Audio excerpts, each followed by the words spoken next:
नमस्ते दोस्तों, हम आपको जागरूक करने आए हैं। आपसे कुछ सवाल पूछने और कुछ जवाब खोजने। राजनीतिक व्यवसाय और राजनीतिक व्यक्तित्व के बारे में हम जानते हैं कि राजनीतिक व्यवसाय क्या है और राजनीतिक व्यक्तित्व क्या है। नेता एक अच्छा शब्द है, लेकिन आज नेता को लोग बड़े ही घृणित दृष्टि से देखते हैं। असल में वह नेता को नहीं देखते, वह राजनीतिक व्यवसाय वाले व्यक्तित्व को देखते हैं। जब आदमी अपना मत, अपना वोट एक ऐसे व्यक्ति को देता है जो राजनीतिक दल से जुड़ा है, जो कभी कुछ नहीं किया, हमने कभी कोई सवाल नहीं पूछा, हमने कोई जवाब नहीं दिया, उसके बाद भी उसे वोट देते हैं आंख बंद, और फिर पूछते हैं कि नेता काम नहीं करता। राजनीतिक व्यक्तित्व और राजनीतिक व्यवसाय के बारे में हम समझते हैं। राजनीतिक व्यक्तित्व वाला व्यक्ति केवल काम करता है और सवालों का जवाब भी रखता है, लेकिन वह दम तोड़ देता है। लोगों ने अपना मत, अपना वोट किसको दिया? राजनीतिक दल के व्यक्ति को। उन्होंने व्यक्तित्व को नहीं दिया, उन्होंने किसको दिया? अपनी जाति को। जब आपने अपना वोट जाति को दिया, राजनीतिक दल को दिया, फिर क्यों चाहते हैं कि नेता काम करे? लोग जो पैसा बांटते हैं उसे आपने वोट दिया, फिर क्यों चाहते हैं कि नेता काम करे? जैसे एक तेल पेरने वाली मशीन है और उस मशीन में हमने सरसों डाल दिया तो तेल निकल गया। उसमें हमने जमीन से कचरा उठाया और कचरा डाल दिया, फिर क्या होगा? स्वाभाविक है, मशीन बैठ जाएगी, मशीन काम करना बंद कर देगी, और ऐसा ही होता रहता है। हम क्या करते हैं? हमें क्या करना चाहिए? यह चिंतन करने का विषय है। राजनीतिक व्यक्तित्व वाला व्यक्ति दम तोड़ रहा है, उसे कोई जगह नहीं मिल रही है और लोग नेताओं से घृणा कर रहे हैं। सवाल उठता है, आज ओबरा नगर पंचायत का चुनाव है। क्रांतिकारियों ने अपने प्राणों की आहुति दी। क्रांतिकारी भगत सिंह, सुखदेव, राजगुरु, राम प्रसाद बिस्मिल, अशफाकुल्लाह खान, राजेंद्र त्रिवेदी, खुदीराम बोस, सुभाष चंद्र बोस, क्रांतिकारी चंद्रशेखर आजाद ने अपने प्राणों की आहुति दी इस देश की आजादी की नींव के लिए, और आज भारत आजाद है। लेकिन इस आजाद भारत में आप जानते हैं भ्रष्टाचार किस कदर शिष्टाचार बना हुआ है। इस भ्रष्टाचार को दूर करना चाहते हैं तो पहले लोगों को क्रांतिकारियों की किताबें अनिवार्य रूप से पढ़नी पड़ेगी, तब जाकर, वो भी बचपन से, तब जाकर देशभक्ति की भावना प्रेरित होगी। कबीर हर्षियो पिया बाग की रही न था कि पाका कलश कुम्हार का, बहुरी न चढ़ई चाकी। कुम्हार का घड़ा जब पक गया तो किसी सांचे में ढल नहीं सकता। जैसे अगर एक घड़ा पक गया है और सुराही बन गया है तो सुराही से उसको हम सुराही से घड़ा नहीं बना सकते, घड़ा से सुराही नहीं बना सकते। कारण है, इसलिए नहीं बना सकते क्योंकि वो पक चुका है, वो टूट जाएगा, फना हो जाएगा, मर जाएगा, लेकिन अब नहीं बनेगा। तो जो बनाना था वो बचपन में बनाना था, जब वो कच्ची मिट्टी था। तो वैसे ही जब संस्कार का, गुणों का, जब उसे देशभक्ति की भावना सिखानी चाहिए थी तो उसका समय बचपन था, उसे बचपन से ही प्रेरित करने की जरूरत है, तब जाकर वह देशभक्ति की भावना से प्रेरित होगा। आज चुनाव के समय में सवाल उठता है कि क्रांतिकारियों ने अपने प्राणों की आहुति देकर देश की आजादी की नींव रखी और वो कभी किसी कुर्सी पर नहीं बैठना चाहते थे। आज भी बहुत से लोग कुर्सी पर नहीं बैठना चाहते हैं। आज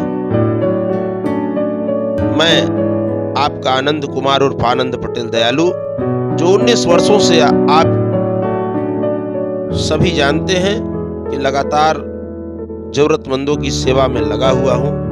मैं चाहता हूं कि ओबरा को हॉस्पिटल मिल जाए, मैं चाहता हूं ओबरा को 10+2 CBSE बोर्ड मिल जाए, मैं चाहता हूं कि इस गरीब आवाम जो है उसको अच्छा इलाज जब मिलेगा और उसे पैसा नहीं देना पड़ेगा तो मेरा संकल्प पूरा हो जाएगा। इस संकल्प को पूरा करने के लिए आइए हम कुछ प्रश्न पूछते हैं उन लोगों से जो लोग चुनाव में लड़ रहे हैं, वो कोई भी व्यक्ति हो। ये चुनाव एक महत्वपूर्ण चुनाव होगा और चुनाव में प्रश्न पूछना यह हर आम आदमी की नैतिक जिम्मेदारी है। अगर आप राष्ट्रभक्त हैं तो प्रश्न पूछिए, अगर आप अंधभक्त हैं और राजनीतिक दलों के भक्त हैं तो आप यह प्रश्न मत पूछिए। आपको जहां मन करता वहां वोट दीजिए, क्योंकि आपको राष्ट्र के से मतलब नहीं है, आपको क्रांतिकारियों से कोई मतलब नहीं है। आप अपने घर रह सकते हैं, समाज को दिशा आप दे नहीं सकते, क्योंकि आप भ्रष्टाचार में शिष्टाचार खोज रहे होंगे। आपको राष्ट्र से कोई लेना देना नहीं है। यह पहला सवाल है सभी चुनाव लड़ने वालों के लिए। और हमें व्यक्तित्व का निर्माण करना है, हमें व्यक्तित्व को चुनकर लाना है। इसलिए हम आइए सवाल पूछते हैं कि आपने पिछले 5 वर्षों में क्या क्या काम किए हैं जिसके आधार पर हम आपको ओबरा नगर पंचायत का चेयरमैन बनाएं। सही सवाल है।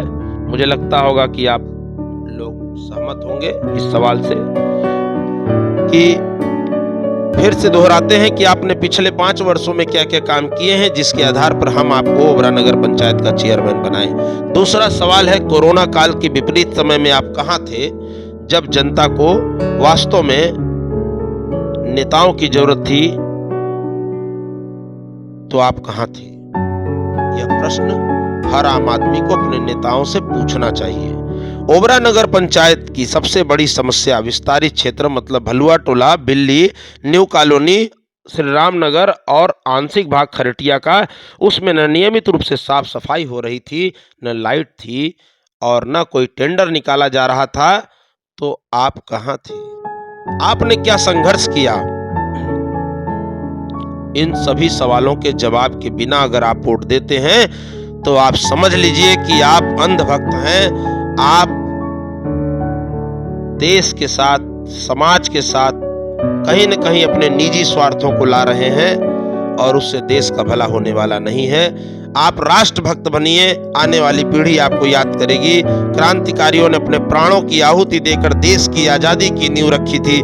आइए हम लोग भी समाज को स्वस्थ बनाने की नींव रखते हैं। जय हिंद, जय भारत।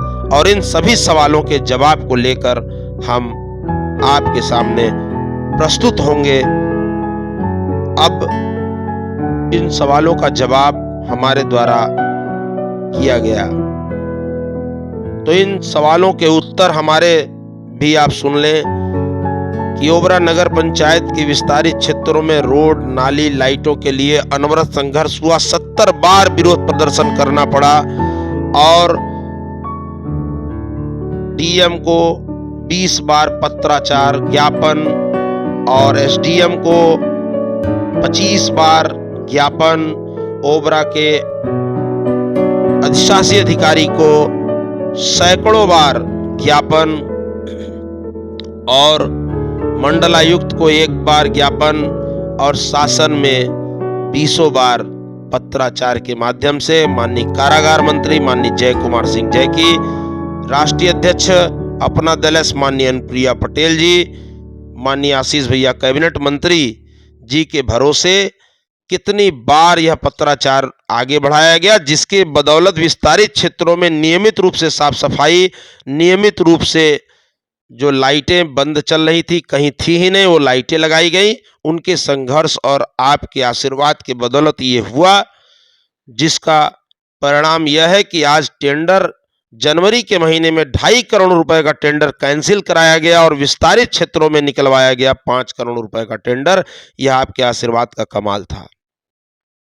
दूसरा, कोरोना काल के विपरीत समय में जब लोग वास्तव में जूझ रहे थे तो 1000 परिवारों तक पहुंचकर उन्हें राशन देने का काम और 400 लोगों का राशन कार्ड बनवाने का ऐतिहासिक काम हमारी टीम ने किया था और लगातार प्रयास कर रही है कि कैसे हर वर्ष 1000 जरूरतमंदों को साल कंबल तो वितरित किया ही जाता है। उसके अलावा राष्ट्र को मजबूत करने के लिए क्रांतिकारी भगत सिंह, सुखदेव, राजगुरु, राम प्रसाद बिस्मिल, अशफाक उल्लाह खान, राजेंद्र नाथ लाहिड़ी, खुदीराम बोस, सुभाष चंद्र बोस, क्रांतिकारी चंद्रशेखर आजाद, क्रांतिकारी बटुकेश्वर दत्त, सभी का जन्म दिवस और शहादत दिवस मनाकर लोगों में देशभक्ति की भावना प्रेरित किया जाता है। और 4200 महिलाओं को आत्मनिर्भर बनाने की ख्याति प्राप्त है। निःशुल्क सिलाई सेंटर चलाकर एक ऐतिहासिक काम किया गया।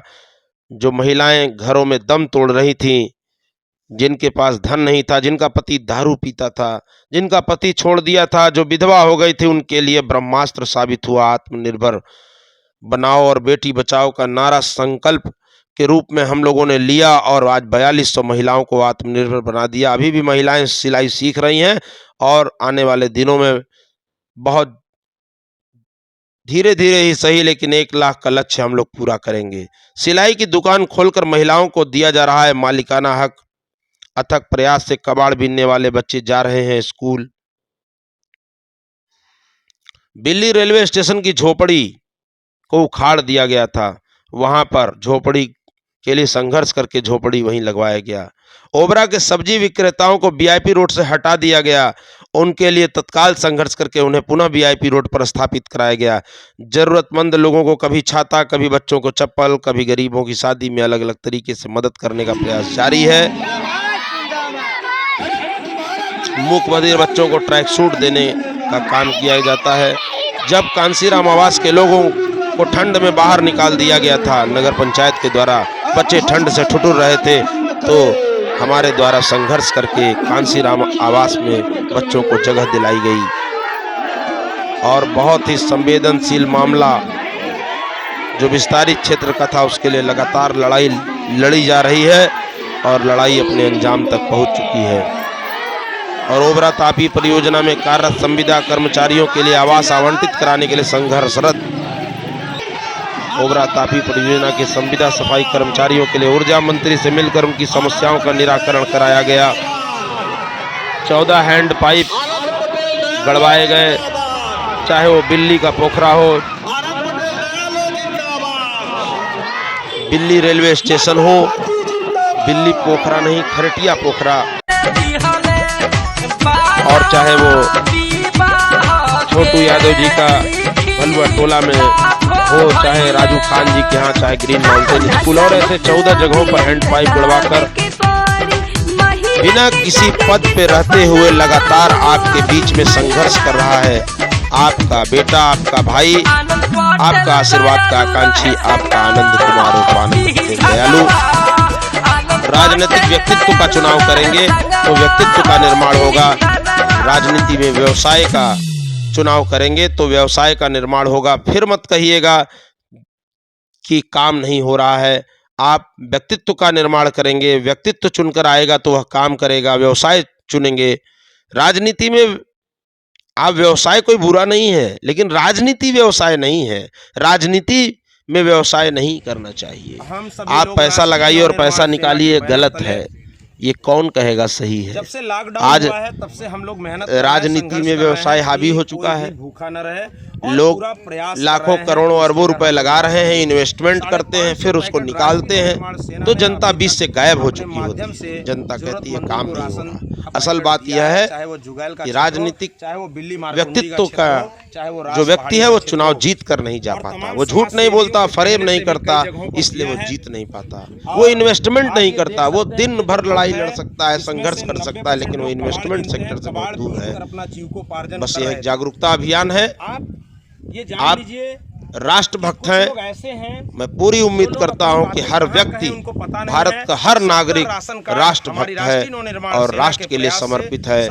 उसके लिए सबसे पहले राष्ट्र है। इसलिए आइए यह प्रश्न अपने उन नेताओं से पूछा जाए जो चुनाव नगर पंचायत का लड़ रहे हैं। और अगर आप नहीं पूछते हैं तो आप अंधभक्त हैं। फिर मत कहिएगा।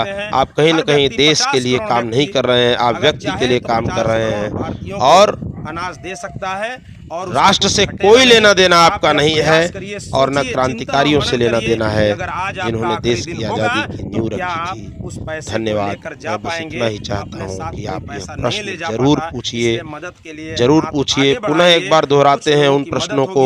शायद किसी के पेट में जो भूखे हैं, जो जिनको कुछ मालूम नहीं है, जिनके पास आधार कार्ड नहीं है, दिलाना है। इस ओबरा को 10+2 CBSE बोर्ड दिलाना है। बहुत ही दुर्भाग्य का विषय है। पहला प्रश्न है काम करना। आपने पिछले 5 वर्षों में क्या क्या काम किए जिसके आधार पर हम आपको ओबरा नगर पंचायत का चेयरमैन बनाए। दूसरा सवाल है, कोरोना काल के विपरीत समय में आप कहां थे जब वास्तव में नेताओं की जरूरत सबसे ज्यादा आम आदमी को थी। तीसरा सवाल है, ओबरा नगर पंचायत की सबसे बड़ी समस्या विस्तारित क्षेत्र पूरा भलुआ टोला, पूरा बिल्ली, आंशिक भाग खरटिया का और न्यू कॉलोनी श्री रामनगर, जहां रोड नालियां नियमित रूप से साफ सफाई, लाइट की सुविधाएं नहीं थी, उसके लिए आपने क्या प्रयास किए, क्या संघर्ष किए। जब अपने देशवासियों के आप लिए राष्ट्रवाद की परिभाषा देंगे, सवाल पूछेंगे। जय हिंद, खुदा जय भारत, नमो बुद्धाय, जय भीम, जय सरदार।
प्रयास से छाता वितरण करते रहते हैं। छाता वितरण, छातानी वितरण हमारे राष्ट्रीय बैनर से समय समय पर ये कार्यक्रम होते रहते हैं। जहाँ पर सिलाई सेंटर चलता है, पिछले 19 वर्षों से हमारी संस्था लगातार काम करती चली आ रही है और हम लोग राष्ट्र के निर्माण के लिए एक कदम मिलाकर आपका सहयोग सदैव चाहते हैं और आने वाला समय मजबूती के साथ हमारी राष्ट्रीय नव निर्माण सेना पूरे ओबरा में नहीं, पूरे सोनभद्र में एक मिसाल कायम करेगी, ऐसा हम लोगों का पूरे तय दिल से विश्वास है। क्योंकि हमारी राष्ट्रीय नव निर्माण सेना आप लोगों के सहयोग से, आप लोगों के दम पर चलती है। जो हमारी सेना में आप लोग सिपाही हैं, महिला सशक्तिकरण के पीछे हम लोगों ने 4200 महिलाओं को आत्मनिर्भर बनाने का काम किया है, जो कि सोनभद्र में एक रिकॉर्ड है। बहुत संस्थाएं हैं, मगर जमीनी स्तर पर काम करने वाली हमारी संस्था है जो छोटी छोटी झुग्गी बस्तियों में जाकर और वहां पर सिलाई सेंटर, ब्यूटिशियन का काम करती है। हम जमीन पर काम करते हैं और हमारे परिचय का कोई मोहताज नहीं, हमारी टीम किसी के परिचय का मोहताज नहीं है। इसका उदाहरण आप सब लोग स्वयं हैं, जिसका कार्यक्रम का रूपरेखा आज बनाने वाले हमारे आनंद पटेल दयालु जी, जिनकी अध्यक्षता में आज यह कार्यक्रम हो रहा है। आप सभी महिलाओं में छाता वितरण का कार्यक्रम हो रहा है। इससे पूर्व भी मच्छरदानी वितरण हो चुका है और आने वाले समय में हम और भी प्रयास करेंगे, करते रहे और करते रहेंगे। आगे की ओर बढ़ते चले। हमारे मुख्य अतिथि जी श्री दिलीप ठाकुर जी, विशिष्ट अतिथि जी आए हुए हैं। श्री योगेंद्र उपाध्याय चाचा जी, जिनका आशीर्वाद प्रेम इसमें हमारी टीम को मिलता रहा है और आगे भी मिलेगा, आपका आशीर्वाद मिलेगा।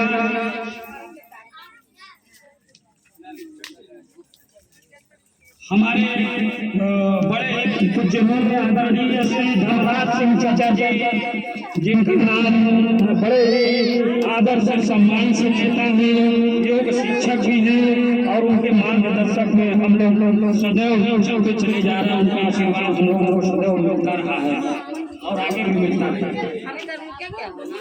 देखिए, बड़े लोगों का आशीर्वाद और छोटे लोगों का प्रेम इसमें सदैव चाहिए होता है और हम लोग इसी कामना करते हैं। हमारी छोटी सी राष्ट्रीय नव निर्माण सेना की टीम आप लोगों का आशीर्वाद प्रेम और स्नेह से सदैव संघर्ष करती रहेगी, काम करती रहेगी। नाम बोल रहे थे, पता नहीं क्यों आपका नाम तारा चली।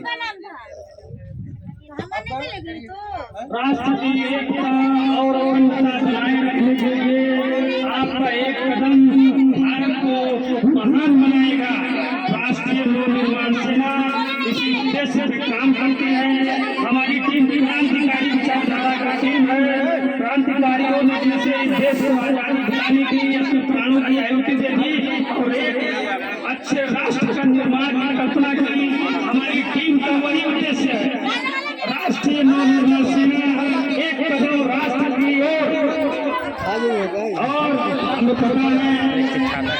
पता है महिला नारी सशक्तिकरण इस देश में सबसे ज्यादा जरूरी है, क्योंकि आप करेंगे, लिखेंगे, पढ़ेंगे, काम करेंगी, आत्मनिर्भर बनेंगी। जैसा कि मैंने पहले भी बताया कि हमारी टीम द्वारा 4200 महिलाओं को आत्मनिर्भर बनाने का सोनभद्र में रिकॉर्ड कायम किया गया है। 4200 महिलाएं और बहनें माताएं आज अपने घरों में आसपास में दुकानें खोलकर अपनी आजीविका चला रही है, अपने बच्चों का, अपने परिवार का पालन पोषण कर रही है। और आने वाले समय में हमारी संस्था का 1 लाख महिलाओं को आत्मनिर्भर बनाने का लक्ष्य है, जिसका प्रयास हम लोग सदैव लगातार करते चले जा रहे हैं। इसमें आप लोगों का आशीर्वाद, प्रेम और स्नेह सदैव मिलता रहे, यही हम लोग कोशिश प्रयास करते हैं। हमारे बोलो